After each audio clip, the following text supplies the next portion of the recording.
Hello everyone. In series of lectures on fatty acid reactions, today we are going to discuss about hydrogenation. Partial hydrogenation or hardening of oils is a chemical modification. In this chemical modification, we can add hydrogen on the unsaturated fatty acids in the triglycerides under high pressure and temperature, in the presence of metal catalyst such as nickel, palladium or platinum. Oils such as vegetables oils, olive oil, sunflower oil are liquid at room temperature. In the food industry, hydrogen is added to oils to make them more solid. Hydrogenated oil can be used in food industry in the manufacture of many food stuffs such as biscuits and cakes, etc. The use of hydrogenated oils help us to prolong the shelf life of the food and maintain the flavor stability. By this process, the oils can be converted to semi-solids or solids by converting the double bonds to the single bond. And because these are changed into semi-solids or solids, so the melting point also increases. The process is also known as hardening of oils, and this hardening can stabilizes the oil and prevents spoilage from the oxidation of oil. If we talk about mechanism, then the mechanism involved is fat hydrogenation is believed to be the reaction between unsaturated liquid oil and the atomic hydrogen adsorbed on the metal catalyst, and the reaction and the mechanism is similar to the hydrogenation of alkenes. If we see a simple example of reaction, then this is a polyunsaturated fat which can be changed to a saturated fat through hydrogenation. This is a polyunsaturated fat in which there are two double bonds which can be changed to all single bonds through hydrogenation in the reaction. And in hydrogenation, the double bonds are changed to a single bond.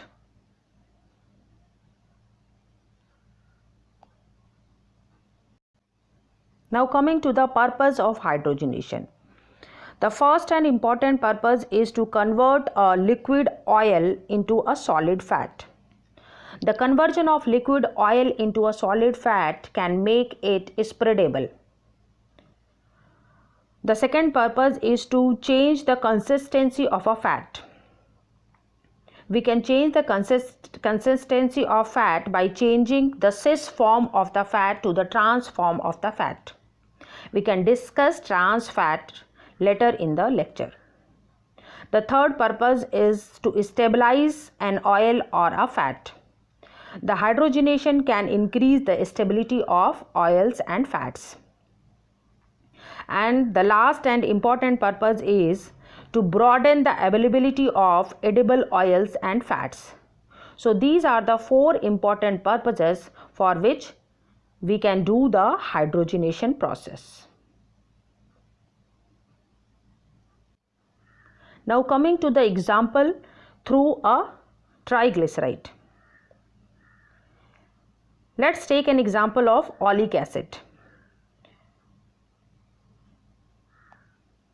Oleic acid have one double bond in the structure which on hydrogenation in the presence of nickel can change to a saturated bond. And this saturated bonds can result in the formation of stearic acid. This is a simple example in which oleic acid, which is unsaturated triglyceride in the presence of nickel, can change to stearic acid, which is a saturated triglyceride if it is esterified with glycerol. So here in the reaction, an unsaturated fat of oleic acid is changed to a saturated fat of stearic acid. In unsaturated fat, there is the presence of fatty acids of C17H33, which can be changed into C17H35 in the saturated fat, and the reaction will take place in the presence of nickel.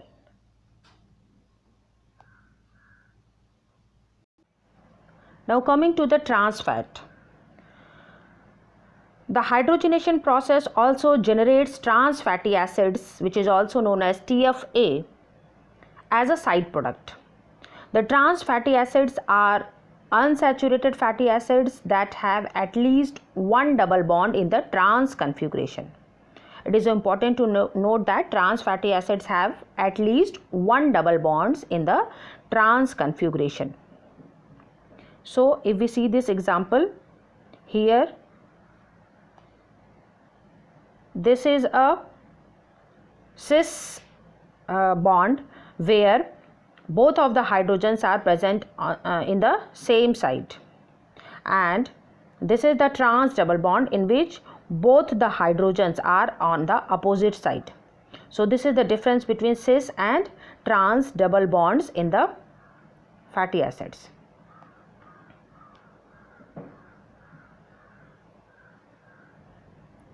And as we have already discussed that natural occurring unsaturated fatty acids have the cis configuration, and this cis configuration can be changed to trans configuration through hydrogenation. Cis configuration, in which hydrogen atoms lie on one side of the plane, cutting if we cut through the double bond, and the alkyl groups lie on the other side. And in trans configuration, like groups are on the opposite side of the plane, as we have discussed in the structure, that in cis both of the hydrogens lie on the same side, and in the trans configuration, like groups, that is both of the hydrogens are on the opposite side of the plane.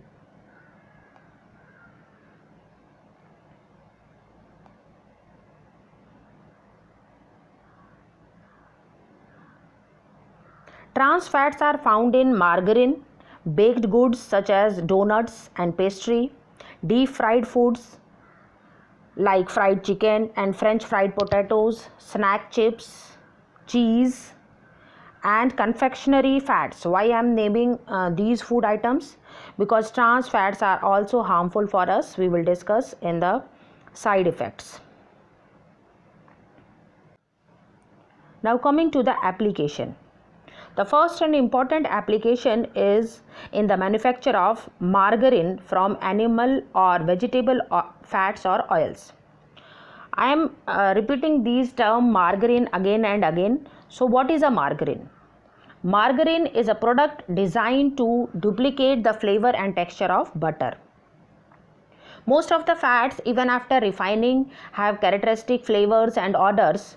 So the deodorization of these produces oils which is odorless and tasteless, and these oils were further used to form margarine.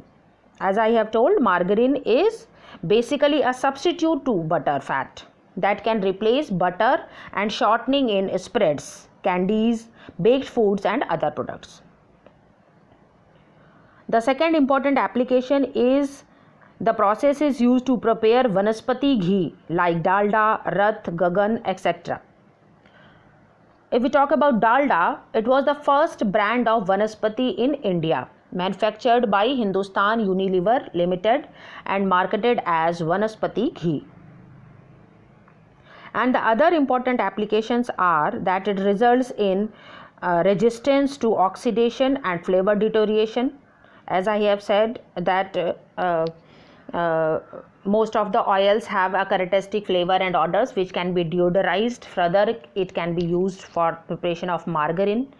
If we talk about fish oils, they have very fishy smell, so they cannot be taken as so they can be first deodorized, then they can be used. The second application is it helps to convert liquid oil into a solid fat, and as we have discussed that solid fat make it more spreadable, so they can be used as spreads. This hydrogenation can change the consistency of a fat and also can stabilize the oil and fats, so they cannot be degraded for long period of time, and it also helps to broaden the availability of edible oils and fats. So it is also an important application that it broaden the availability of edibles, oils and fats. Now coming to the side effects. Eating saturated fats leading to elevated LDL. What is LDL? LDL is low density lipoprotein, which is perceived to be a bad cholesterol. So it results in coronary heart diseases. So eating saturated fats are harmful for us because it increases LDL levels in our body, which is also considered as a bad cholesterol. If we talk about trans fats, then they are also associated with increasing harmful cholesterol level in the blood and hence more likely to promote heart diseases, stroke and type 2 diabetes. All of these are very harmful diseases. So for these reasons, WHO plans to eliminate industrially produced trans fatty acids from global food supply. And also FSSAI, that is Food Safety and Standards Authority of India, has also taken measures to reduce the percentage of trans fats to 5%, and declaration of trans fat quantity on the product labels are also mandatory on the food items. So hydrogenation improves the quality as well as quantity of oil that we can use in different food items, but are harmful for us because of production of LDL. So we have to avoid these food items and should try to use natural oils for cooking food items.